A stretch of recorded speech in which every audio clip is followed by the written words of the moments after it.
A Richmond police officer shot on Wednesday died early this morning. Now his family and co-workers prepare to say goodbye. Coming up, we'll take you to Richmond and show you what people in the community are doing to raise money for one of their fallen officers. A paramedic is fighting for his own life after being hit by a car Thursday night in Jessamine County.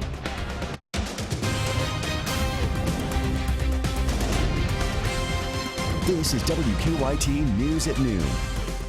Good afternoon from WKYT News. I'm Bill Bryant. And I'm Barbara Bailey. A central Kentucky community is reeling this midday over the tragic news that Richmond police officer Daniel Ellis died overnight. Ellis had been in critical condition since Wednesday when he was shot in the head during a robbery investigation.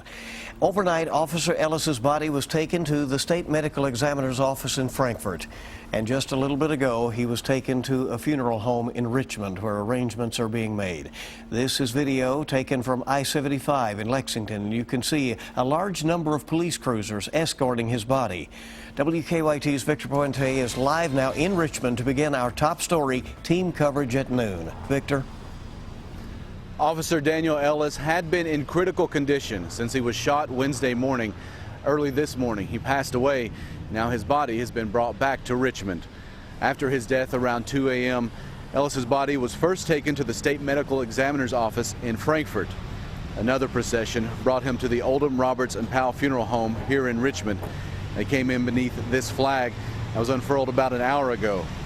Ellis was shot Wednesday morning as he and another officer investigated an attempted robbery. The man police say ambushed Ellis, Raleigh Sizemore, was charged with attempted murder of a police officer. State police tell me they expect that to be upgraded to murder. Early this morning, Kentucky State Police Trooper Robert Purdy, who knows Ellis, informed the media of his death. He said his family and co-workers were appreciative of the support. We ask that you continue to pray for them as they grieve this tremendous loss. We ask that the privacy of the family be respected during this very difficult and trying time. Originally, 3 people were charged in connection to this case. Police say Raleigh Sizemore shot Ellis after Gregory Ratliff led him into a back bedroom as part of a robbery investigation. Rita Creech was charged in that robbery, and now a 4th man, Carl Lee Banks, has also been charged with robbery. All 4 are expected to have their first court appearances Monday morning. Live in Richmond, Victor Puente, WKYT. Victor, thank you. Officer Ellis's funeral arrangements are expected to be decided in the coming days. The community is coming together to support Ellis's family and to honor the fallen officer. A memorial outside the Richmond Police Department continues to grow as we speak. WKYT's Mike Linden continues our top story team coverage in Madison County with more on how Officer Ellis is being remembered. It's been a somber morning in Central Kentucky, just hours after Officer Daniel Ellis passed away. And here at his squad car parked in front of the Richmond Police Department, his memorial continues to grow. According to Kentucky State Police, Officer Ellis passed away just before 2 o'clock this morning. He was 33 years old. No less than 12 hours since his passing, his squad car is covered in flowers, cards, and notes to both RPD and his family. While most of the people I spoke to didn't know Officer Ellis personally, they say they stand behind his family and the police department. David Parks of Lexington drove down to Richmond this morning to pay his respects. The father of 2 says the situation is heartbreaking. I mean, it's hit my heart pretty hard. I mean, I know he's got a little boy. It's sad. An account for Officer Ellis's family has also been set up at People's Bank in both Richmond and Berea, and checks can be made payable to his family at both bank locations. In Richmond, Mike Linden, WKYT. Mike, thank you. Just an amazing display of compassion. At 2:30 this afternoon, the Chick-fil-A in Richmond is selling T-shirts for $10 to remember Officer Ellis. All proceeds from the T-shirt sales will go to the Ellis family. Well, Governor-elect Matt Bevin is also weighing in on the tragic death of Officer Ellis. Bevin was in our studios this morning to tape an interview for this weekend's edition of Kentucky Newsmakers. WKYT's Michelle Chamberlain is at our live desk with his reaction. Michelle? Hello. Governor-elect Matt Bevin told Bill during a taping of Kentucky Newsmakers this morning that he is heartbroken over the passing of Officer Daniel Ellis. Bevin said he is sad for Katie Ellis, the officer's wife, and of course for his young son. He called the officer's death heartbreaking and said, quote, "There's been way too much of it this year." During his first formal interview since being elected governor, Bevin spoke about what he said is a total disregard in society for law enforcement officers. Bevin said he doesn't believe they are held in high enough regard and that it all starts with President Obama. There's an old saying that the fish rots from the head down. I think in this country, starting with our president, I'll be honest, there's been a disregard for law enforcement. We have vilified the police, and we've made it too easy for people to think that they're the enemy. It's very much the opposite. They're there to do a job that most of us don't have any interest or ability to do, and they put themselves on the line, and they do things that we need done. Bevin told Bill that he will be a governor that respects officers and will, quote, have their back. At the live desk, Michelle Chamberlain, WKYT. And again, Governor-elect Bevin is my guest on this weekend's edition of Kentucky Newsmakers. You can catch the full program Sunday morning at 6 o'clock on WKYT or on its repeat at 10 o'clock on the CW Lexington. We'll continue following the Officer Ellis story throughout the day. Stay with WKYT for the latest. And you can post messages of condolence on our website, WKYT.com.